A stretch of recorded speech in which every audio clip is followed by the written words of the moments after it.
Olha só que interessante essa história. Havia uma mulher chamada Beatriz. Beatriz tinha por volta de 35, 36 anos, quando ela vinha de uma jornada muito exaustiva de trabalho. O trabalho da Beatriz era bastante cansativo. Então ela decidiu que era hora dela tirar umas férias para descansar um pouco, já que as últimas férias dela ela tinha negociado para passar trabalhando. Então chegou um momento onde tudo que ela queria era descansar. Então Beatriz, muito empolgada com as suas férias, planejou tudo, viu o seu destino, viu as passagens, viu a hospedagem, reservou os hotéis, reservou os passeios que ela queria fazer, os lugares que ela queria conhecer. E então ela foi fazer a sua mala com os looks ali, todos planejados, todos decididos, já para cada lugar que ela ia, para cada passeio que ela ia fazer, qual roupa ela ia usar, qual sapato ela ia usar, o que combinava com o que, como ia estar ali o clima do local. Então toda a mala dela ela fez, ela montou com o planejamento do destino que ela ia viajar. E então o grande dia chega, o dia tão esperado chega, e Beatriz pega suas coisas, pega sua bolsa, seus documentos e a sua mala, e então ela vai para o aeroporto. Lá no aeroporto, esperando o voo dela, ela encontra uma grande amiga, uma amiga de infância, a qual ela já não via há algum tempo, e ali elas começam a conversar, e elas muito felizes em se encontrarem naquele momento da vida delas, onde as duas estavam indo viajar. Então elas começam a conversar e trocar ideia, quando a sua amiga repara na mala a qual ela estava levando e começa a elogiar. Nossa, que linda a sua mala! Então Beatriz, quando a amiga faz esse comentário, olha para a mala da amiga e fala assim: nossa, mas a sua é muito mais bonita que a minha. Não tem nem comparação. E a amiga diz: não, a minha não chega nem aos pés da sua. A sua é linda, é maravilhosa. Então Beatriz fala assim: não, então a gente não está conseguindo enxergar com a mesma ótica, com a mesma visão, porque claramente a sua mala é muito mais bonita, é muito mais maravilhosa, é muito maior do que a minha. Aí a amiga faz uma sugestão para ela. E ela diz assim: então Beatriz, já que você gostou tanto da minha mala e eu gostei tanto da sua, por que a gente não troca? E assim elas fizeram. Beatriz aceitou e elas trocaram de malas e elas ficaram muito felizes porque uma gostou muito da mala da outra. Beatriz admirou muito a mala da amiga e achou que estava fazendo um ótimo negócio porque a mala da amiga era maior. E a amiga achou a mala da Beatriz muito mais bonita e também ficou super feliz de ter trocado de mala. E então ambas seguiram para o seu destino, cada uma estava viajando para um lugar. Só que Beatriz fez todo o planejamento dela para conhecer a neve pela primeira vez. Era o sonho da Beatriz. Beatriz não conhecia neve, ela não conhecia um país tão gelado, tão frio, aonde nevava. E ela preparou toda a sua mala justamente para o frio. Então tinham casacos muito pesados, blusas de frio muito quente, roupas térmicas, inclusive alguns acessórios para esqui. Ela queria muito aprender a esquiar. E a amiga dela estava indo descansar em uma praia, em uma ilha. Então a mala da amiga estava repleta de roupas de banho, de piscina, de praia, biquínis, maiô, cangas, roupas leves, vestidinhos leves.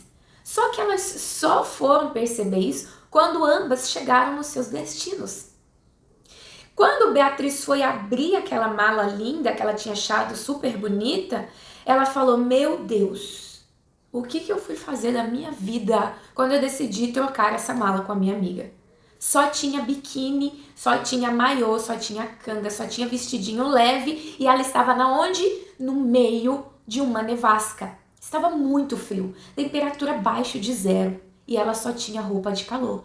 E todo o planejamento financeiro que ela fez, ela não fez com a intenção de chegar lá e ter que gastar comprando roupas. A amiga dela, a mesma coisa. Chegou lá na ilha, tão esperada, tão planejada. Muito calor, muito quente, muito sol, aonde ela ia descansar ali nas praias, aonde ela ia visitar, fazer vários passeios em alto mar. E toda aquela roupa que ela tinha se programado estava lá com a amiga no meio da neve. E a mala que estava com ela só tinha o quê? Casacos de inverno, blusas com bastante pelo, roupas térmicas, meias, luvas, toucas. E ela falou assim: meu Deus, e agora o que eu vou fazer? E é claro que essa história é uma grande ilustração de como nós somos na realidade. As malas aqui dentro dessa história simbolizam as nossas vidas. E quantas vezes nós olhamos para a vida de outra pessoa e achamos a vida dela muito mais interessante do que a nossa? Quantas vezes olhamos para a vida de outra pessoa e começamos a comparar com a nossa? Nossa, mas a sua é muito melhor, muito mais bonita. Você já conquistou muito mais coisas, você já fez coisas muito mais legais do que eu. Nossa, mas você já se realizou profissionalmente, sentimentalmente, já construiu família, já casou, já teve filhos. Nossa, mas você já viajou, você já fez isso, já fez aquilo. Então, quantas vezes nós olhamos para a vida de outra pessoa e acha que aquilo ali serviria perfeitamente para nós? E a gente almeja e deseja viver justamente aquilo que aquela pessoa está vivendo, sem entender que tudo tem um propósito. A vida de cada ser humano na Terra tem um propósito. E enquanto a gente perder tempo querendo viver a vida do outro, a nossa está passando. E o que nós estamos fazendo com ela? A oportunidade que nós temos de viver é uma só. A oportunidade de ser feliz, a oportunidade de fazer tudo isso aqui valer a pena, a oportunidade de construir uma família sadia, uma família saudável, a oportunidade de construir uma vida em Deus, a oportunidade de cuidar da nossa saúde, a oportunidade de cuidar de quem a gente ama, a oportunidade de viver uma vida sem arrependimentos, é uma só. É só essa. Nós não teremos outra oportunidade. A nossa passagem aqui nessa terra é uma só. A gente tem que fazer valer a pena. E a gente só vai conseguir fazer valer a pena se a gente aceitar quem nós somos e o propósito que nós temos, sem ficar desejando o que o outro tem. Às vezes existem raízes de inveja, raízes de soberba, raízes de orgulho escondido. E a gente não percebe. Então a gente acha que está tendo um olhar de admiração para a vida do outro, mas na verdade é inveja. E a gente tem que saber sondar os nossos corações, como diz a Bíblia, como nos orienta a Bíblia, para a gente ver aonde tem raízes malignas se instalando em nós. Nenhuma das duas amigas nessa história conseguiu ser felizes em seus destinos. Porque, por um momento, o caminho das duas se cruzaram, mas o Senhor tinha destinos diferentes para as duas.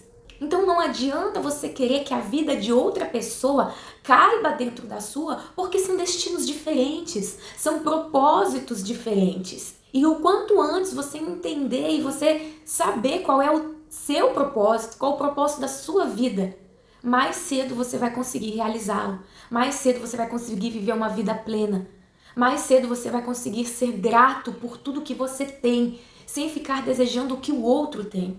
E aqui eu não estou batendo no ponto de que você não pode sonhar, almejar, trabalhar e conquistar. Não é isso. Aqui eu estou falando sobre você não reconhecer que a tua vida tem um propósito e ficar desejando o propósito de outra pessoa. A Bíblia nos diz isso em Provérbios. Criou Deus tudo com um propósito. Todas as coisas que Deus criou têm um propósito determinado. A sua vida tem um propósito determinado. E a comparação faz com que você perca o sentido do seu propósito. Quando você entende o seu propósito, você é grato por tudo que você tem. Quando você entende o seu propósito, você consegue olhar para tudo que acontece na sua vida e entender que tudo aquilo faz parte do processo. Quando você assume o seu propósito, você consegue olhar para a sua vida e entender que tudo que você passa faz parte de um processo. E é isso que faz a nossa vida ter sentido. E por que eu estou abordando hoje aqui esse assunto? Porque eu vejo muitas mulheres as quais eu atendo, as quais eu consigo ajudar, justamente sofrendo, às vezes por uma baixa autoestima, por um desânimo, por uma tristeza. Às vezes, olha assim, eu já conversei com pessoas que falam assim: pastora, eu olho para minha vida, sabe, parece que tá tudo bem, mas eu sinto uma tristeza aqui que eu não sei de onde vem, eu não sei o porquê que eu tô sentindo isso. E a gente sente essa insuficiência, parece que algo nos falta quando a gente começa a olhar aquilo que o outro tem Aí a gente não consegue nem ser grato pelo que temos e também nem entender por que estamos produzindo um sentimento de insatisfação. Principalmente hoje em dia, quantas vezes a gente já ouviu falar disso, mas é verdade. Hoje em dia, você tem na palma da sua mão a tela de um celular onde você acha, né, que você consegue ter acesso e ficar vendo e sabendo da vida de todo mundo. Mas o que a gente tem que ter consciência é que aquilo ali não é a realidade absoluta daquela vida daquela pessoa. Aquilo ali não é a verdade absoluta daquela pessoa. Ela vai compartilhar ali pequenas frações, pequenos momentos, pequenas porcentagens de uma vida. E pode ter certeza que a parte ali compartilhada sempre vai ser a melhor. A gente sempre seleciona momentos para serem compartilhados. Então não vale a pena você ficar insatisfeita, você sofrer, você se entristecer por aquilo que você tem, comparando com aquilo que o outro tem, porque aquilo que você tem é maravilhoso. O propósito dela é um, o seu propósito é outro. Eu quero que sempre você se lembre dessa história, né, ilustrativa das duas amigas que se encontram no aeroporto, com malas distintas, com malas diferentes. E por uma desejar o que a outra tinha, elas acabaram se frustrando no final do seu destino. Ou seja, no final da vida, a pessoa ela se frustra porque ela passou a vida inteira correndo atrás de algo que não era para ela.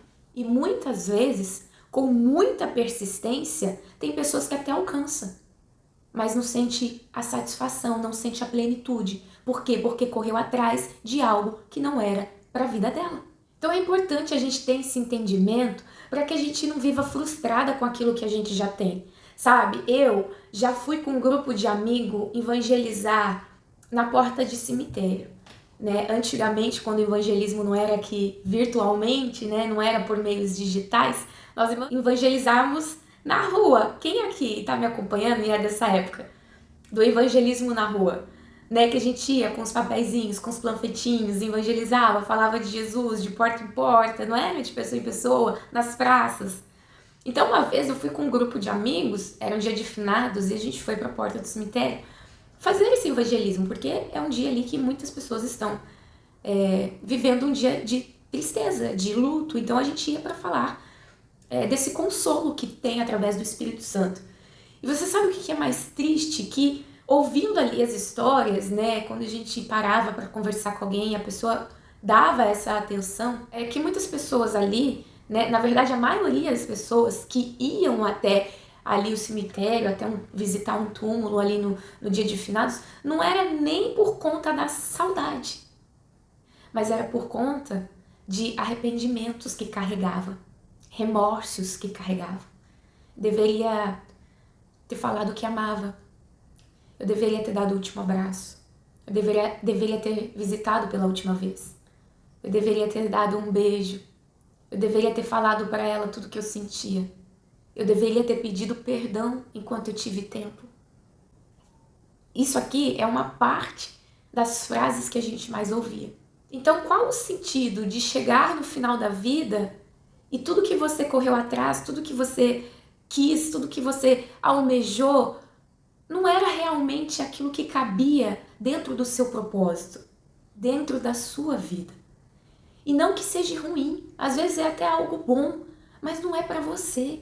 Quanto antes você entender isso, o quanto antes você vai conseguir ser feliz, se sentir satisfeita com aquilo que você tem. Ah, mas o meu marido não lava a louça. O irmão dele lava a louça porque minha cunhada me conta. Ah, mas o meu marido não me ajuda com as tarefas de casa. O marido da minha amiga ajuda. Minha irmã, mas às vezes o seu marido tem qualidades que o marido da sua cunhada não tem, que o marido das suas amigas não tem. Então seja grata por aquilo que você tem. Todo mundo tem defeitos, todo mundo tem qualidades. Só que aqui, nas redes sociais, eu vou expor só as qualidades. Quem que vai ficar expondo defeitos, na verdade? Então não vale a pena você trazer para si um tipo de um sentimento de insatisfação. O que eu quero dizer para você hoje? Seja grata por tudo que você tem e não queira algo que é de outra pessoa, porque muitas vezes aquilo que é de outra pessoa não vai caber no destino que você tem que chegar. Corra atrás dos seus objetivos, dos seus sonhos, trabalhe mesmo para isso. Porque existe a parte de Deus que faz o impossível e existe a nossa parte, que fazemos o possível. Então, se a gente quer ser bem-sucedido em alguma área, a gente tem que buscar por isso, porque essa é a parte possível. Não adianta sentar e ficar esperando somente um milagre de Deus. Deus, ele vai fazer aquilo que é impossível. O impossível de Deus, você não precisa se preocupar, ele se manifesta. Agora, a parte que cabe a você, é você que tem que fazer. Viva a sua vida com alegria. Existem coisas maravilhosas que é para você viver e que você vai passar o processo para viver, porque faz parte do seu propósito, faz parte da sua jornada e faz parte do seu destino. Não adianta você querer comparar os seus processos com o de outra pessoa. O destino da outra pessoa é outro. O processo na vida dela vai ser de forma diferente. Então seja grata por tudo que você tem. Viva sua vida com alegria.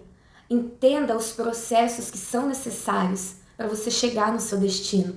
E aceite o seu propósito com muita alegria, com muita gratidão, sem ficar comparando o seu propósito com o de ninguém. Porque Deus, ele fez cada um com um propósito e aquilo que tem para a tua vida é lindo. Basta você querer fazer isso e tomar as atitudes corretas, as escolhas certas, plantar aquilo que é certo, aquilo que é correto, ser fiel aos seus princípios, entregar a sua vida nas mãos do Senhor e acreditar que aquilo que você não consegue sozinha, ele vai te ajudar. Acreditar que aonde é a sua dificuldade, aonde é a sua fraqueza, o poder dele vai se aperfeiçoar em você e vai te dar vigor, vai te dar uma visão, vai te dar sabedoria para você conseguir cumprir aquilo que é para você cumprir. Conseguir viver aquilo que é para você viver. Conseguir trilhar a tua história e chegar no teu destino e agradecer ao Senhor por tudo que você viveu, por tudo que você fez, por tudo que você construiu, por toda a sua história, toda a sua trajetória, pela sua família. E o mais importante, por ter conhecido o Senhor e ter rendido o seu coração a Ele. Essa é a mensagem que eu tenho para você hoje, tá? Ela veio em forma de reflexão, então foi um devocional um pouco diferente, mas como tudo que eu faço aqui, eu faço com a direção de Deus. Eu sempre, antes de começar os devocionais, eu peço, o Espírito Santo, dirige as palavras que saem da minha boca e coloque em cada vídeo as pessoas certas que precisam ouvir aquelas palavras, aquelas mensagens. Então, eu tenho certeza que essa mensagem, de alguma forma, se você está aqui comigo até agora, de alguma forma, o Senhor quer trabalhar algo em você através dessa mensagem. Então não esqueça de se inscrever nesse canal, ativar as notificações, tá bom? Se você acha que esse vídeo pode ajudar alguém que você conhece, compartilhe então esse vídeo com ela, tá? E não esquece de deixar o seu like, porque isso é bem importante e apoia o canal. Beijo no seu coração, eu te espero no nosso próximo devocional. Até lá!